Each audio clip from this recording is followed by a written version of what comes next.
Hi guys, Captain Nick here at MarineMax St. Petersburg, standing next to a all-new Sea Ray 19 SPX outboard. We actually have 3 models in our inventory right now, but today I'm going to focus on our one with the black hull and collapsible tongue trailer. All a boat motor and trailer package, fits into most garages. Hop on board, let's get this walkthrough started. There's going to be a common theme throughout this boat is storage, storage, storage. Coming back here, you've got room for all your water skis, couple of wakeboards, few kids. I'm just kidding, of course. Come on back here to the engine. So on the back of this 19 SPX, we do have a Mercury Pro XS 115 horsepower. Get a really quick hole shot and also get into low 40-mile-an-hour range. Very comfortable boat to drive too. You can also see captain's chair, really nice upholstery.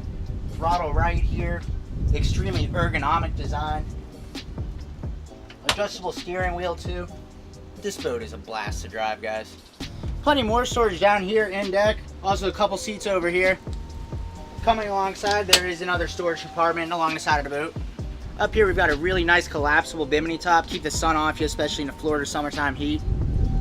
Coming up to the bow, you can see really nice white upholstery. Does not get super hot when the sun is. Also serves another purpose. 2 mirroring compartments up on the bow. Like I said before, storage, storage, storage. So the Sea Ray 19 SPX outboard is the perfect entry-level boat to a luxury brand. And with a collapsible tongue trailer that fits in most garages, what is there not to love? So if you guys have any other questions about this particular model or any other boats in our inventory, come on down to MarineMax St. Petersburg and we'll get you on your next boat of your dreams. Captain Nick signing off.